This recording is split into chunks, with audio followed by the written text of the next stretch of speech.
Good evening everyone. Last lecture में हमने shear strength of soil से रिलेटेड ऑब्जेक्टिव क्वेश्चन सॉल्व किए थे। आज हम सॉल्व करेंगे अर्थ प्रेशर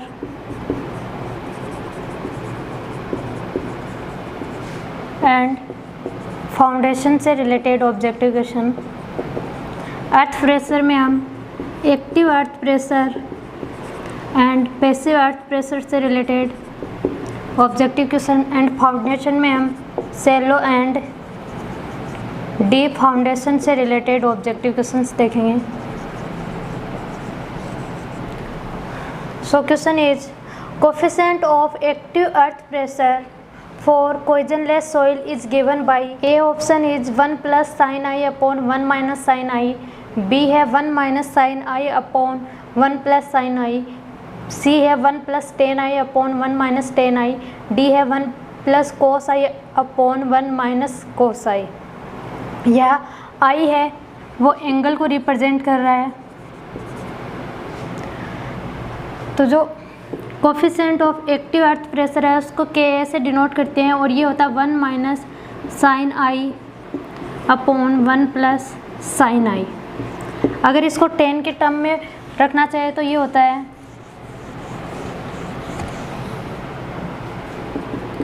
10² 45 - 5/2। इसको ऐसे भी हम लिख सकते हैं। दूसरा होता है coefficient of passive earth pressure और ये होता है 1 + sin i upon 1 - sin i और ये होता है 10² 45 + 5/2। यहाँ i है तो यहाँ i/2 हो जाएगा। ठीक है। अगर इनके रिलेशन की बात करें तो के ए मल्टीप्लाई बाई के पी इज इक्वल टू 1 आएगा। आप देख सकते हो इसको जब हम मल्टीप्लाई करेंगे तो 1 के इक्वल होगा। अब हम जानते हैं कि एक्टिव अर्थ प्रेशर और पैसिव अर्थ प्रेशर में क्या डिफरेंस होता है। तो देखिए एक्टिव अर्थ प्रेशर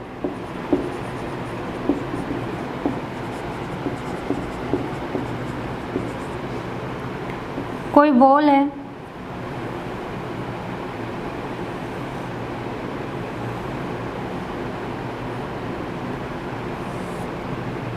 और यहाँ पे ये कोई सॉइल मास है। तो अगर वॉल है, वॉल मूव्स अवे फ्रॉम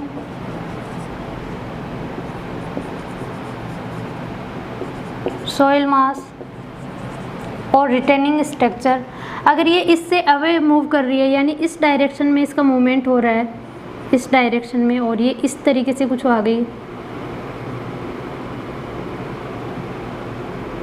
तो इसको हम बोलते हैं एक्टिव अर्थ प्रेशर। अगर जो वॉल है वो सॉइल मास के डायरेक्शन में मूव कर रही है यानी अगर ये वॉल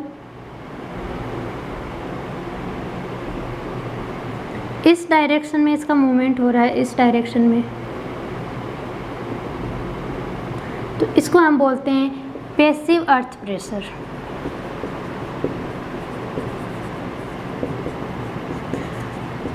अगर वॉल है उसमें कोई मूवमेंट नहीं हो रहा है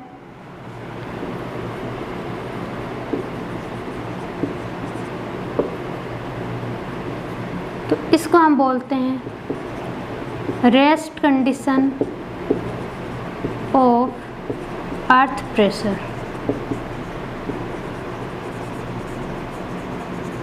और इसको coefficient of rest condition of earth pressure इसको के नोट से डिनोट करते हैं।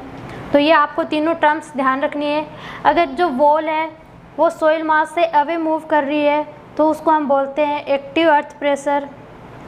अगर जो वॉल है वो towards move towards wall move towards soil mass is known as passive earth pressure. और अगर वॉल में किसी भी टाइप का मूवमेंट नहीं हो रहा तो उसको हम बोलते हैं rest condition of earth pressure. तो इस क्वेश्चन के लिए करेक्ट ऑप्शन रहेगा B 1 minus sin I upon 1 plus sin I. Next question is, the Rankine theory for active earth pressure is based on the assumption that A है the soil is homogeneous and cohesionless, B है the frictional resistance between the retaining wall and the retained material is neglected, C है the failure of retained material take place along a plane called rupture plane, D है all of these. Active या फिर passive दोनों ही condition में जो material का failure होता है वो किसके अलोंग होता है, ये जो प्लेन आता है इसको हम बोलते हैं रप्चर प्लेन, और इस रप्चर प्लेन के अलोंग ही क्या है, सोइल मास का फेलियर होता है। जो अर्थ प्रेशर है इसके लिए दो थ्योरी दी हुई है, एक तो रैंकाइन ने दी थी, एक कूलॉम्ब ने दी थी।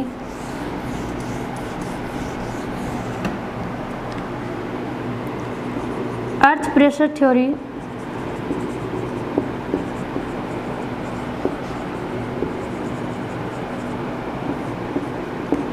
रैंकाइन ने और दूसरी दी थी कूलॉम्ब।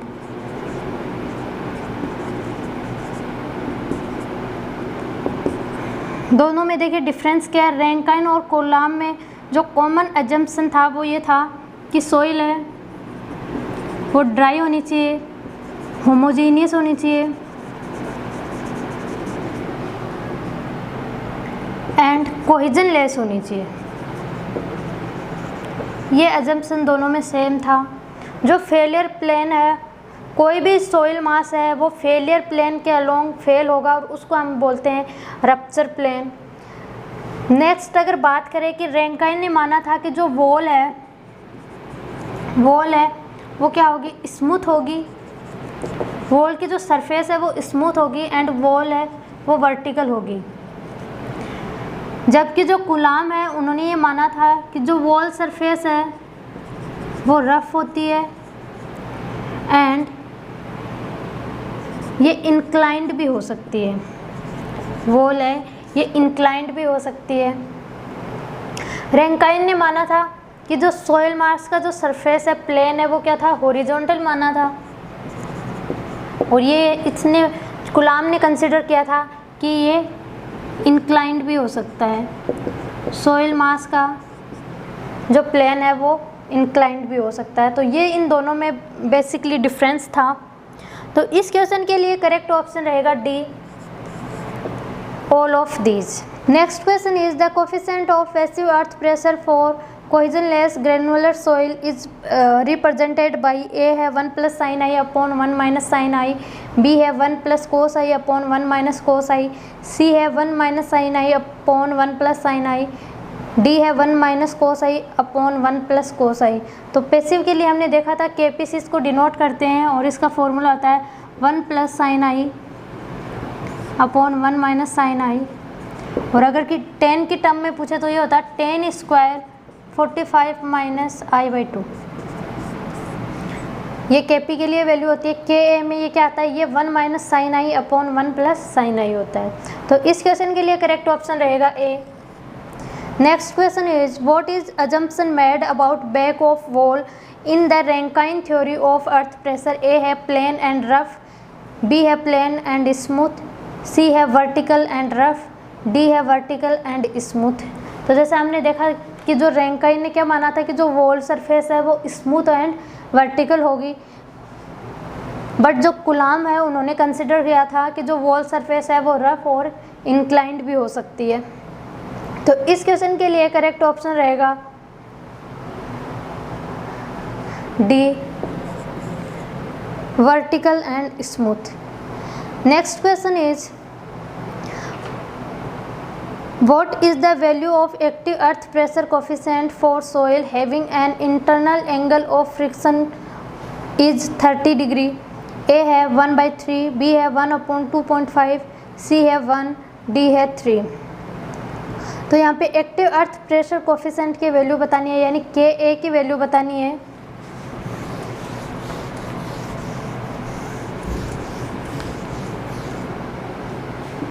के a is equal to 1 minus sine phi upon 1 plus sine phi. Phi की वैल्यू 30 है, यानी 1 minus sine 30 upon 1 plus sine 30। 1 minus sine 30 की वैल्यू की बात करें तो 1/2, 1 प्लस 1/2, 1/2 अपॉन 3/2, तो यहाँ से वैल्यू आ गई 1/3। तो इस क्वेश्चन के लिए करेक्ट ऑप्शन रहेगा ए। Next question is for bulkhead और sheet pile wall which of the following earth pressure theory is applied directly. A है कूलाम थ्योरी, बी है रैंकाइन थ्योरी, सी है both a and b, d है none of these. तो जो bulk head और जो seat pile होती है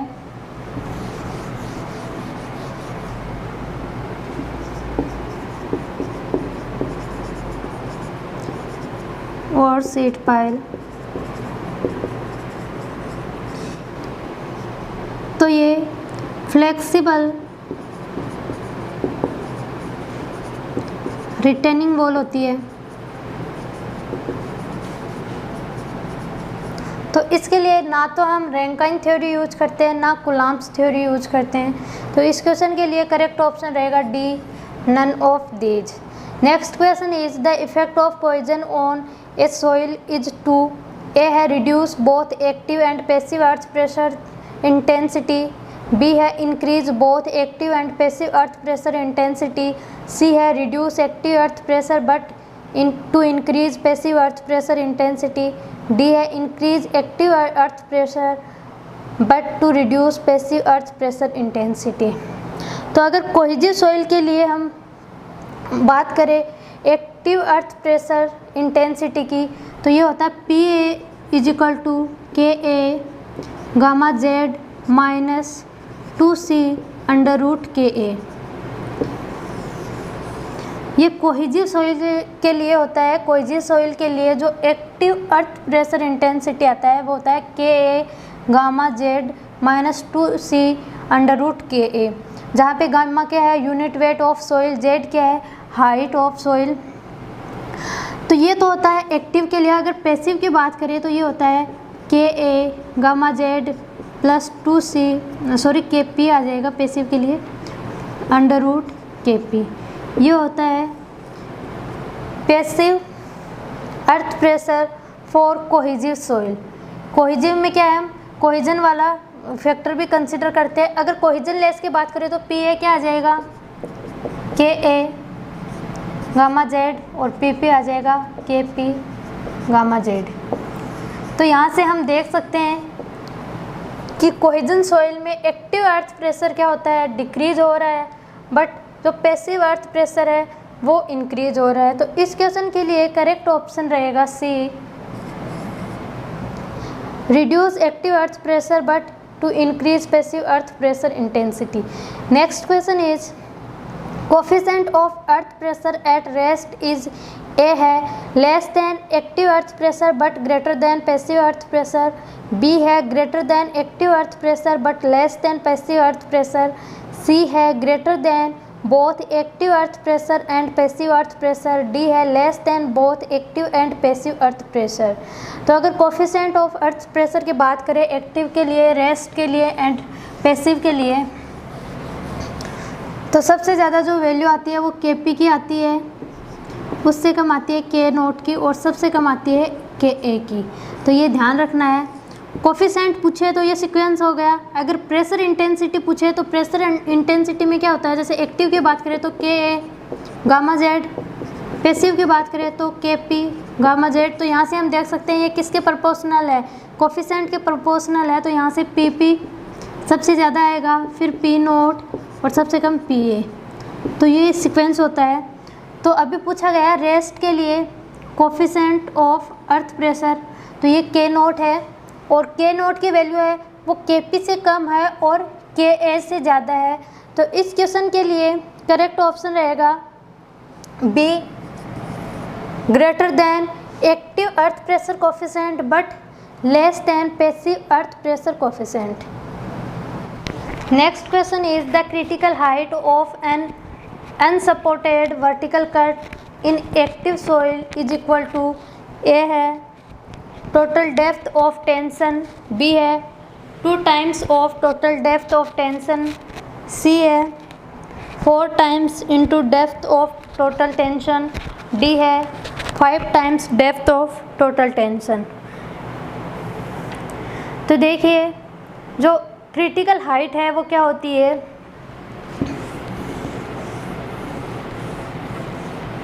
जैसा कि हमने देखा था कि कोहेजिव सॉइल में यानी क्ले सॉइल में जो एक्टिव अर्थ प्रेशर इंटेंसिटी आती है वो क्या होता है k a gamma z minus 2c under root k a.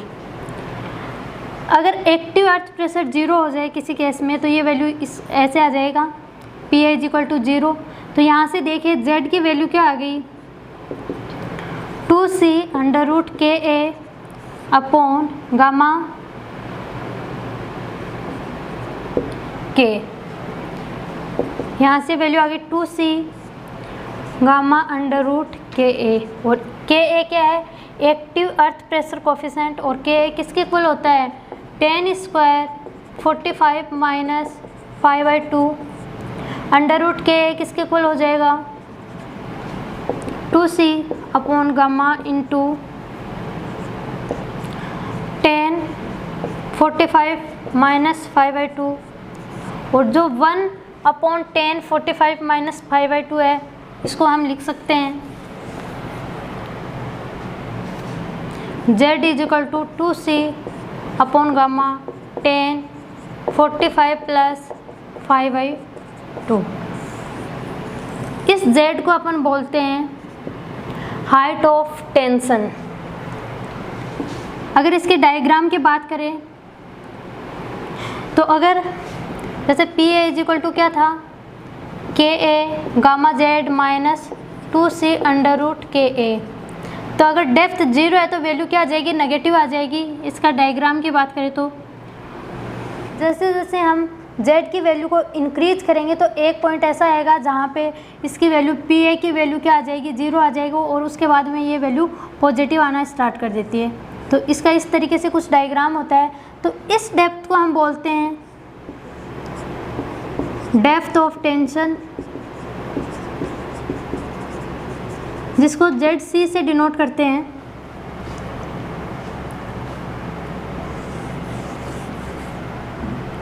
तो ZC की वैल्यू आ रही है 2c upon gamma into 10 45 plus 5/2, और ये जो टोटल डेप्थ आती है इसको हम बोलते हैं क्रिटिकल डेप्थ या क्रिटिकल हाइट। क्रिटिकल डेप्थ और क्रिटिकल हाइट ये ओनली कोहेजिव सॉइल में ही आती है। जो क्रिटिकल हाइट है वो डेप्थ होती है जहाँ तक जो क्ले सॉइल है यानी जो कोहेजिव सॉइल है उसमें without support without any support we can excavation of soil mass. वो डेप्थ है क्ले सॉइल की जिसमें विदाउट एनी सपोर्ट हम एक्सकेवेशन कर सकते हैं, उसको हम बोलते हैं क्रिटिकल डेप्थ या क्रिटिकल हाइट। और ये किसके इक्वल होती है, ये होती है 2 टाइम्स ऑफ ZC, और ZC क्या है यहाँ पे डेप्थ ऑफ टेंशन। तो इस क्वेश्चन के लिए करेक्ट ऑप्शन रहेगा b. Next question is total lateral earth pressure is proportional to a है डेप्थ ऑफ सॉइल, बी है square of depth of soil, c है angle of internal friction of soil, d है none of these. तो देखिए जो active earth pressure और जो passive earth pressure आता है उसके डायग्राम की अगर बात करें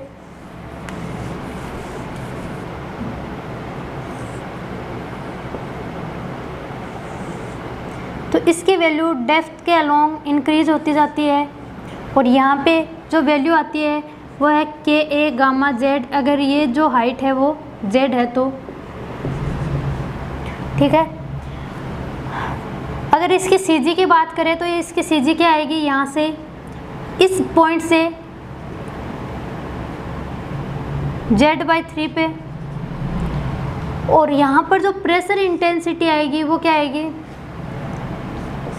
हाफ के ए गामा जेड स्क्वायर, ये इसकी प्रेशर इंटेंसिटी है। तो यहाँ से हम देख सकते हैं कि जो प्रेशर है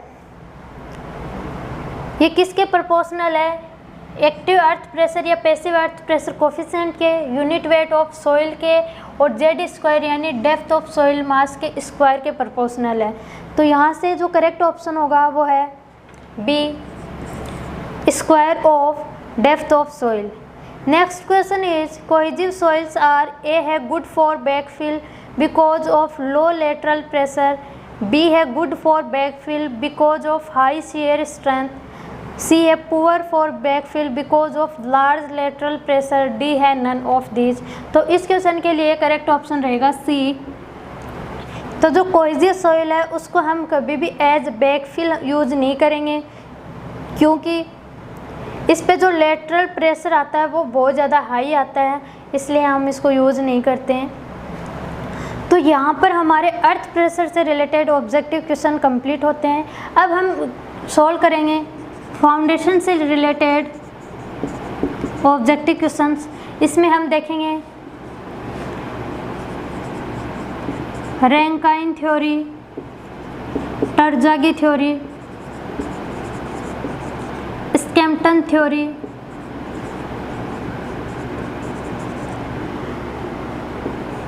जो फाउंडेशन की बियरिंग कैपेसिटी आती है उसको कौन कौन से फैक्टर इफेक्ट करते हैं, बियरिंग कैपेसिटी क्या होती है, अलग अलग टाइप की बियरिंग कैपेसिटी क्या होती है वो देखेंगे यहाँ पर। इसके अलावा हम settlement of sand and clay के लिए हम ऑब्जेक्टिव क्वेश्चन देखेंगे। तो फाउंडेशन से रिलेटेड फर्स्ट क्वेश्चन है, A shallow foundation is defined as a foundation which A है has low bearing capacity, B है is resting on ground surface, C है has depth less than its width, D है causes less settlement. तो foundation को दो type में classified किया गया है,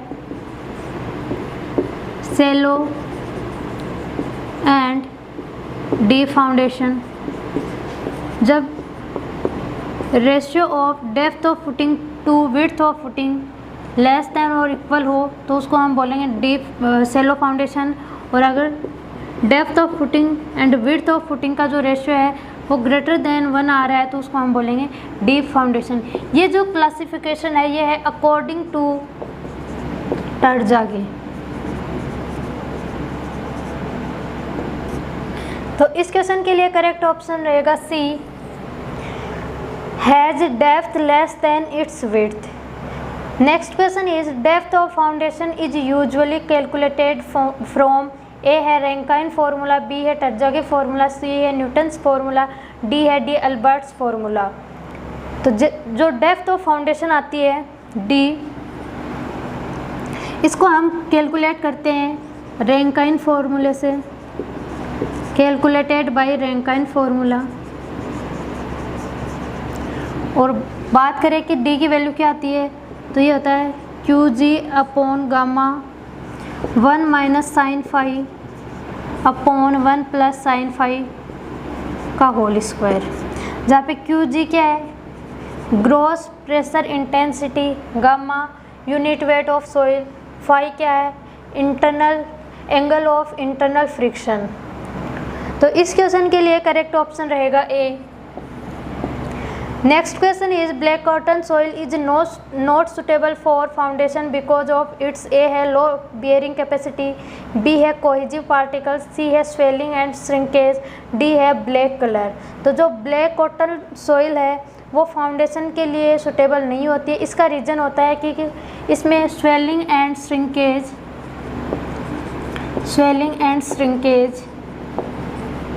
ज़्यादा होते हैं, और ज़्यादा क्यों होते हैं, due to presence of montmorillonite clay mineral. जहाँ पे ब्लैक कॉटन सॉइल होती है वहाँ पे हम किस टाइप के फाउंडेशन को यूज़ करेंगे,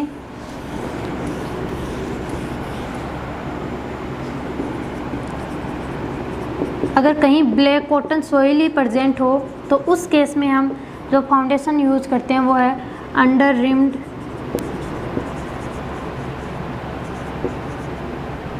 पाइल फाउंडेशन।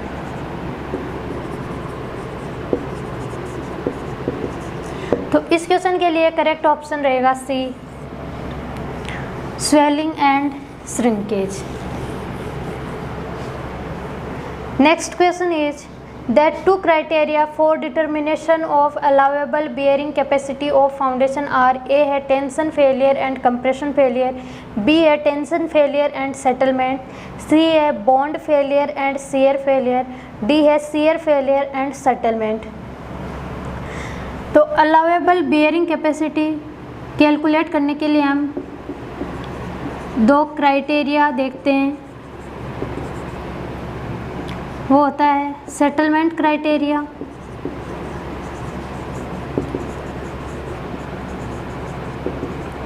और दूसरा होता है शियर फेलियर और बियरिंग क्राइटेरिया।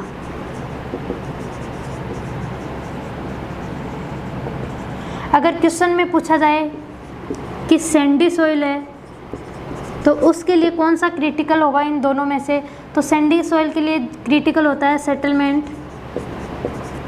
मतलब सैंडी सॉइल में जो फेलियर होता है वो जनरली किसकी वजह से होता है, डिफरेंशियल सेटलमेंट की वजह से होता है।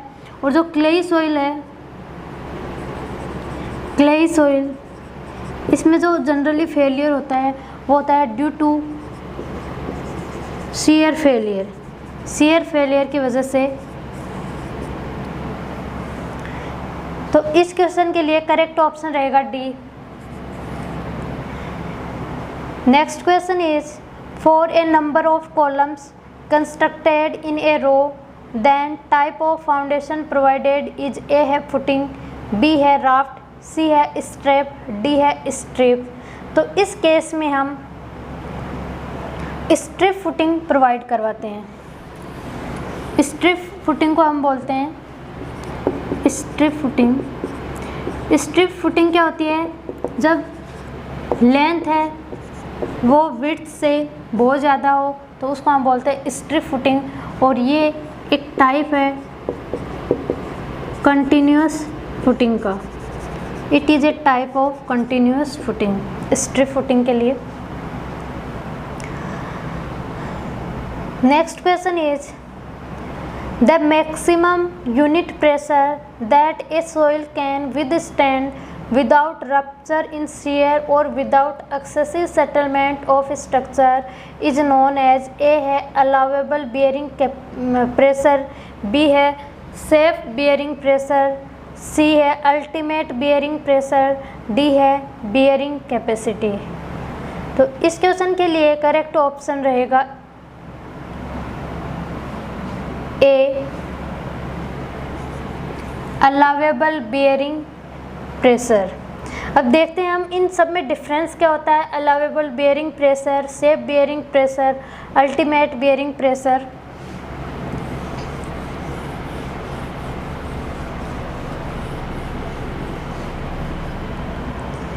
सबसे पहले हम देखते हैं बियरिंग कैपेसिटी क्या होती है। तो किसी भी फाउंडेशन के लिए बियरिंग कैपेसिटी को हम डिफाइन कर सकते हैं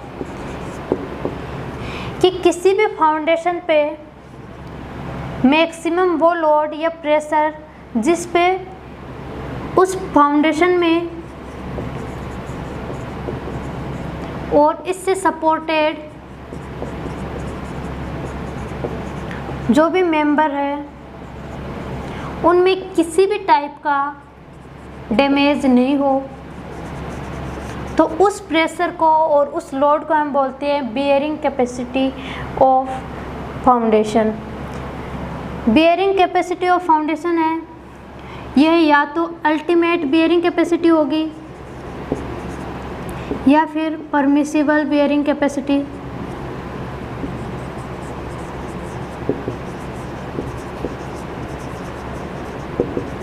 अगर हम बात करें अल्टीमेट बियरिंग कैपेसिटी क्या होती है, तो ultimate bearing capacity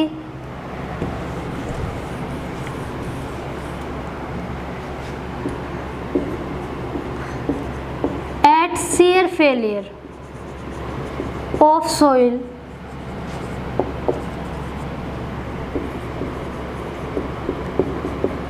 the net pressure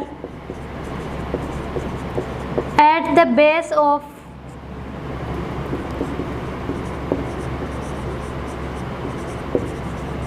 footing is known as ultimate bearing capacity. यानी जब भी सॉइल शियर में फेलियर हो रही है तो उस केस में फुटिंग के बेस पर नेट प्रेशर क्या आ रहा है वो उसकी होती है ultimate bearing capacity. Ultimate bearing capacity में जो लोड कंसीडर किया जाता है वो self weight of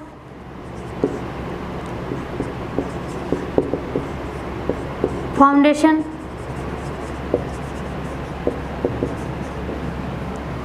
weight of super structure and weight of surrounding soil.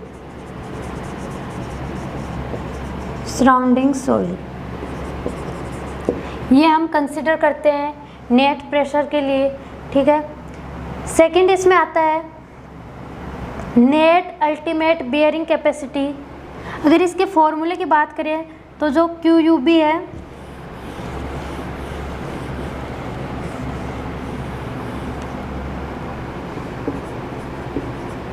ये होता है P/A/B प्लस गामा DF, ठीक है। ये क्या है, साइज माना है कि फाउंडेशन की साइज है, ये उस पर जो प्रेशर आ रहा है वो है। ये गामा DF क्या है, ये है सराउंडिंग सॉइल का वेट ऑफ सराउंडिंग सॉइल, जिसको हम क्या बोलते हैं ओवरबर्डन प्रेशर।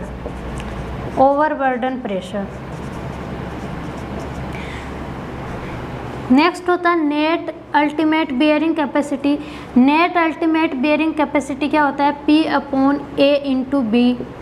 यानी इसमें हम क्या माइनस कर देते हैं, जो ओवरबर्डन प्रेशर है उसको माइनस करने के बाद जो कैपेसिटी आती है उसको हम बोलते हैं नेट अल्टीमेट बियरिंग कैपेसिटी। अब हम बात करते हैं सेफ बियरिंग कैपेसिटी क्या होती है। Safe bearing capacity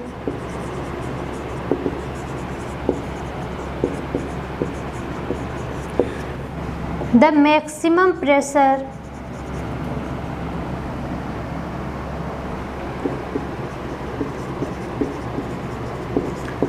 which soil can carry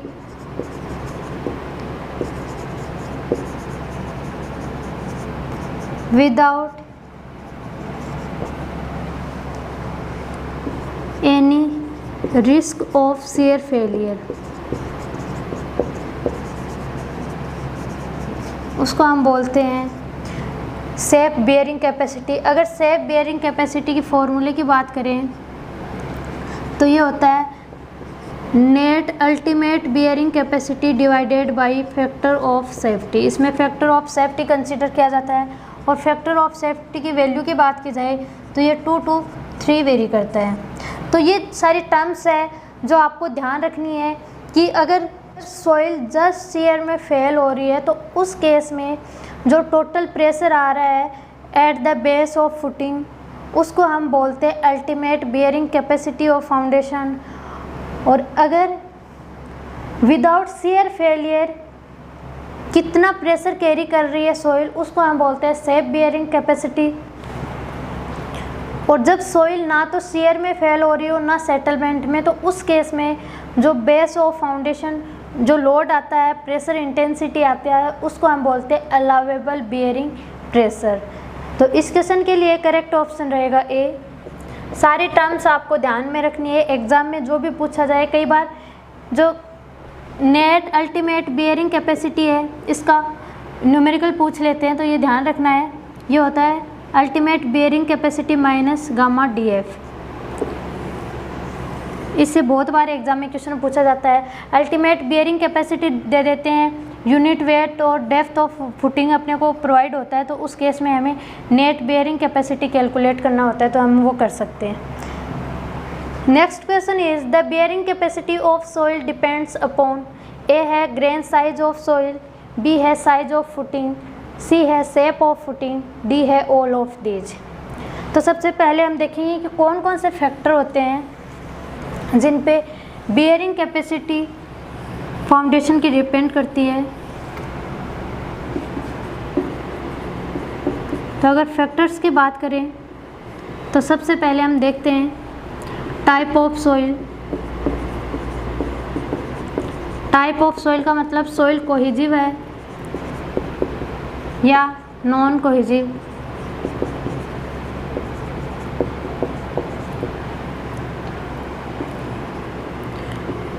water table level,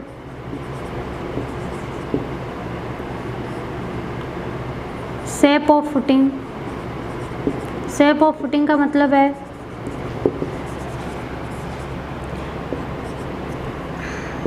कि फुटिंग है वो स्क्वायर है या सर्कुलर है या फिर ट्रेपेजोइडल है और स्ट्रिप है। इन सब पे डिपेंड करता है। Size of footing, size of footing यानी DF एंड B पे डिपेंड करता है। नेक्स्ट हम बात करें तो mode of failure. Mode of failure, mode of failure में हम आगे डिस्कस करेंगे। इसमें 3 टाइप के मोड ऑफ फेलियर होते हैं। एक होता है जनरल शियर फेलियर, सेकंड होता है लोकल शियर फेलियर, थर्ड होता है पंचिंग शियर फेलियर। ये 3 टाइप के फेलियर मोड होते हैं। ये आपको ध्यान रखना है। कई बार इसे डायरेक्ट क्वेश्चन भी पूछ लेते हैं। 4 ऑप्शन दे देंगे कि कौन सा है जो मोड ऑफ फेलियर नहीं है फाउंडेशन में, तो ये ध्यान रखना है। जनरल, लोकल और पंचिंग ये मोड ऑफ फेलियर होता है फाउंडेशन में। नेक्स्ट इसमें आता है factor unit weight of soil.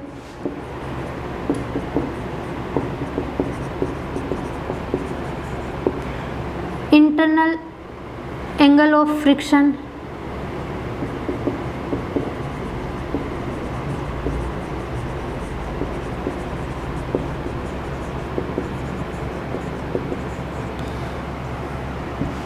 Next आता है ओवरबर्डन और सरचार्ज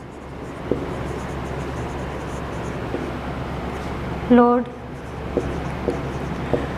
तो ये कुछ फैक्टर्स है जो आपको ध्यान रखना है। इन सब फैक्टर्स पे जो फाउंडेशन की बेयरिंग कैपेसिटी आती है वो डिपेंड करती है। तो इस क्वेश्चन के लिए करेक्ट ऑप्शन रहेगा D, all of these. Next question है the bearing capacity of footing in sand. A है decrease with depth of footing, B है decrease with width of footing, C है increase with depth of footing, D है increase with width of footing. तो अगर bearing capacity की हम बात करें तो इसका जो फॉर्मूला आता है वो है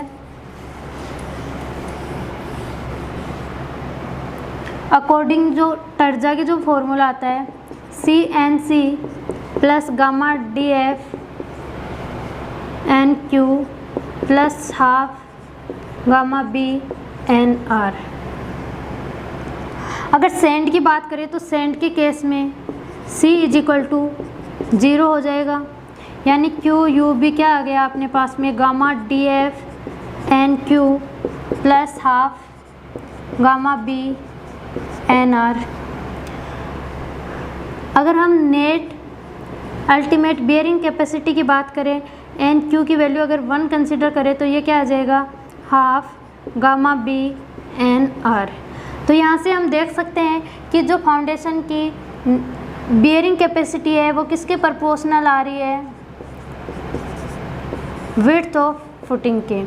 अगर क्वेश्चन में हमें 2 ऑप्शन सेलेक्ट करने होते तो विड्थ ऑफ फुटिंग भी होता है एंड डेप्थ ऑफ फुटिंग भी होता, बट अभी ओनली विड्थ और डेप्थ में से एक हमें सेलेक्ट करना है। तो इस केस में हम क्या निकाल रहे हैं, नेट अल्टीमेट बेयरिंग कैपेसिटी। अगर ओनली अल्टीमेट बेयरिंग कैपेसिटी की बात की जाए तो ये depth of footing and width of footing दोनों के डायरेक्टली प्रोपोर्शनल होती है, यानी इनकी वैल्यू इंक्रीज करेंगे तो अल्टीमेट बेयरिंग कैपेसिटी की वैल्यू भी इंक्रीज होगी।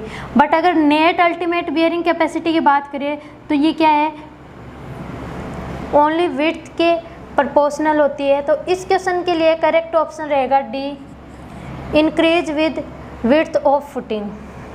Next question is According to IS code, the total settlement of isolated footing for cohesive soil should be A है 30 mm, B है 40 mm, C है 50 mm, D है 65 mm। तो IS code ने कुछ जो सेटलमेंट वैल्यू आई है वो बताई है, तो वो आपको ध्यान रखनी है। तो according to IS permissible settlement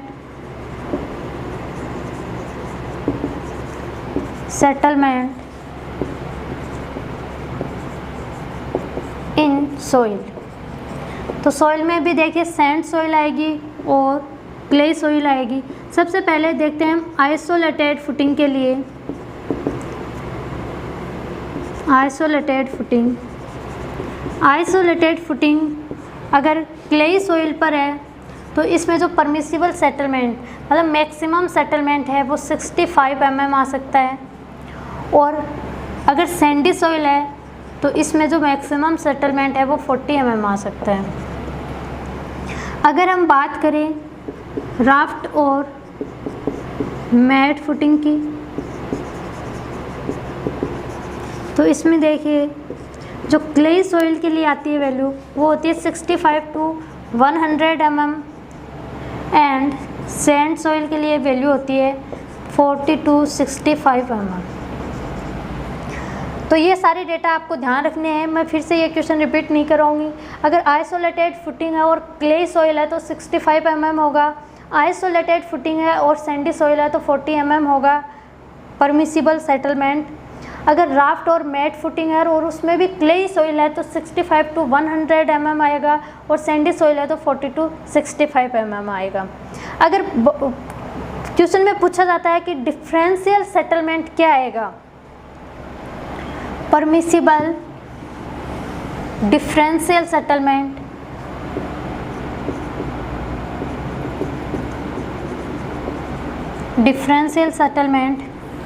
तो जो डिफरेंशियल सेटलमेंट है वो ओनली राफ्ट और मैट फाउंडेशन में ही आता है। क्ले सॉइल के लिए इसकी वैल्यू होती है 40 mm, एंड जो सैंडी सॉइल है इसके लिए वैल्यू होती है 25 mm। ये वैल्यू कहाँ से, ये देखिए अभी हमने देखा था कि जो राफ्ट और मैट फाउंडेशन है उसके लिए क्ले सॉइल के लिए वैल्यू क्या आ रही थी 65 to 100 mm। तो यहाँ से अगर डिफरेंशियल सेटलमेंट की बात करें तो 40 mm मतलब 35 mm आएगा। तो IS ने इसके लिए 40 mm प्रीफर किया है, और जो सैंडी सॉइल था उसके लिए वैल्यू थी 40 to 65 mm। तो यहाँ से क्या आ रहा है 25 mm आ रहा है। तो अगर डिफरेंशियल सेटलमेंट के लिए पूछा गया तो क्ले सॉइल के लिए 40 mm एंड सैंडी सॉइल के लिए 25 mm, और आइसोलेटेड के लिए पूछा जाए सिंपल सेटलमेंट पूछा जाए तो वो आपको बता दिया है। तो ये आपको ध्यान रखना है। अभी क्वेश्चन में पूछा गया है टोटल सेटलमेंट पूछा गया है, डिफरेंशियल नहीं पूछा गया, टोटल सेटलमेंट पूछा गया। आइसोलेटेड फुटिंग के लिए कोहेसिव सॉइल के लिए पूछा गया, कोहेसिव मतलब क्ले सॉइल के लिए पूछा गया, तो वैल्यू क्या आएगी क्ले सॉइल के लिए 65 mm। तो इस क्वेश्चन के लिए करेक्ट ऑप्शन रहेगा D. Next question is in the design of footing on sand if angle of internal friction is 36 degree then mode of shear failure is ए है जनरल शियर फेलियर, बी है local shear failure, C है bending shear failure, D है punching shear failure. तो अभी हमने mode of failure देखा था जब हम फैक्टर्स को डिस्कस कर रहे थे, तो उसमें 3 टाइप थे अपने पास में, general shear failure, local and punching shear failure. अभी क्वेश्चन में हमें गिवन है कि जो इंटरनल फ्रिक्शन एंगल है फाई वो ग्रेटर देन 36 डिग्री है, तो इस केस में किस टाइप का फेलियर होगा।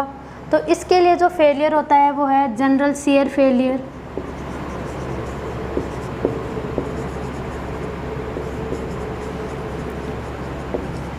अगर जनरल शियर फेलियर के लिए रिलेटिव डेंसिटी की बात की जाए, रिलेटिव डेंसिटी, तो इसकी वैल्यू होती है ग्रेटर देन 70%, और जो लोकल शियर फेलियर है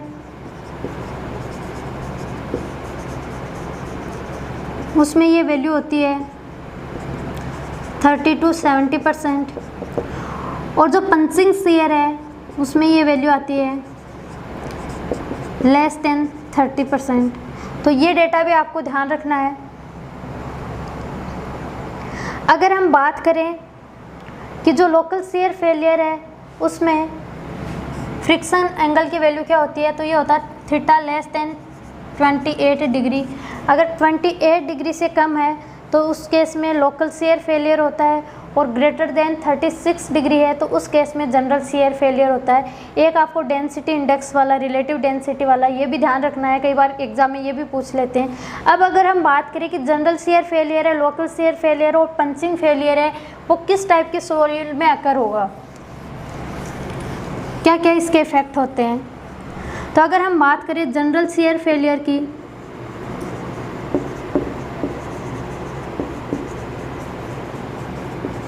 तो ये होता है वेरी डेंस सॉइल में,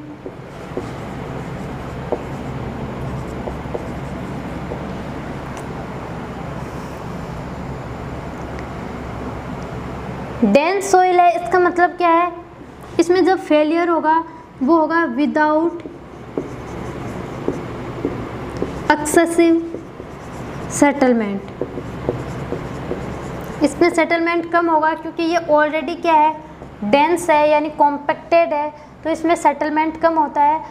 अगर हम बात करें लोकल शियर फेलियर की, ये अकर होता है इन लूज सॉइल। तो लूज सॉइल में क्या है, एक्सेसिव सेटलमेंट होगा। Failure will occur with excessive settlement.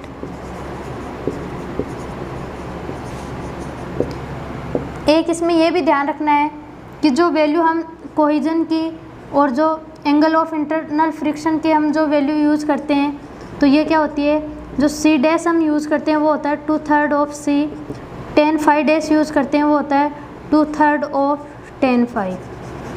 यानी जब हम जो फॉर्मूला यूज़ करते हैं उसमें ये चेंज हो जाएगा। जैसे अपन क्यू यू भी हम कर रहे थे सी एन सी, तो यहाँ सी की जगह क्या आ जाएगा 2/3 सी एन सी। तो ये भी आपको ध्यान रखना है कि जब लोकल शियर फेलियर होता है तो इसमें इस तरीके से ये वैल्यू चेंज हो जाती है। अगर इनकी ग्राफ की हम बात करें, एग्ज़ाम में कई बार ग्राफ देखकर भी पूछ लेते हैं कि ये किस टाइप के फेलियर के लिए है।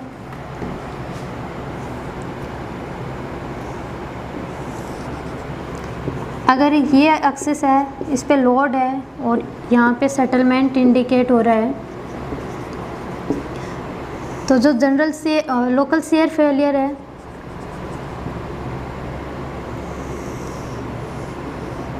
और ये होता है जनरल शियर फेलियर के लिए।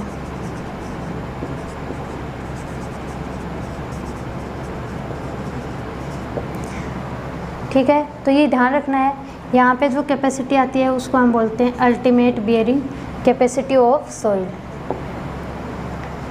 तो ये जनरल शियर फेलियर के लिए होता है, ये लोकल शियर फेलियर के लिए होता है। थर्ड था अपना पंचिंग शियर फेलियर। तो पंचिंग शियर फेलियर है वो वेरी लूज सॉइल में होता है।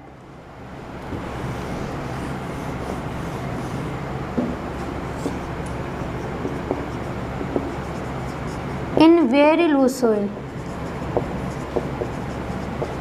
Loose soil.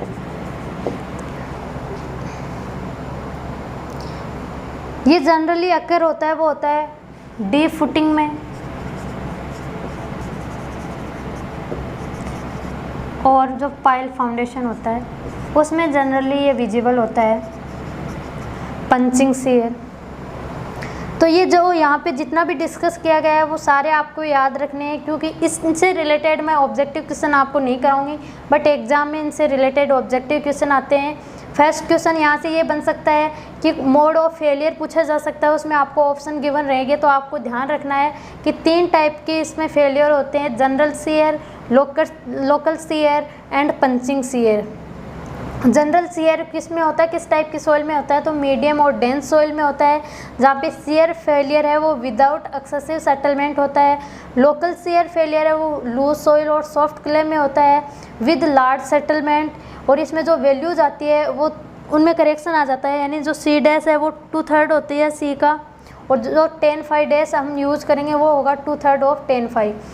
Punching shear failure है ये वेरी लो सॉइल में होता है और ये जनरली हमें डीप फुटिंग एंड पाइल्स में देखने को मिलता है।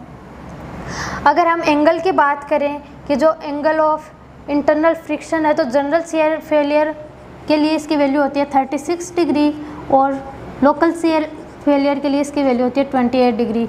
एक हमने बताया कि डेंसिटी इंडेक्स भी ध्यान रखनी है, तो जनरल शियर फेलियर में डेंसिटी इंडेक्स 70% से अबव होती है और जो लोकल है उसमें 30 to 70% होती है, और अगर 30 से लेस देन है तो उस केस में जो फेलियर आएगा वो होगा पंचिंग शियर फेलियर। तो इस क्वेश्चन के लिए करेक्ट ऑप्शन रहेगा ए। तो यहाँ पे हमने अर्थ प्रेशर से रिलेटेड एंड फाउंडेशन से रिलेटेड ऑब्जेक्टिव क्वेश्चंस कंप्लीट किए हैं। नेक्स्ट लेक्चर में हम इन्हीं को यानी फाउंडेशन से रिलेटेड ऑब्जेक्टिव क्वेश्चंस को आगे कंटिन्यू करेंगे। अगर वीडियो पसंद आए तो लाइक शेयर एंड सब्सक्राइब ज़रूर करें। Thank you.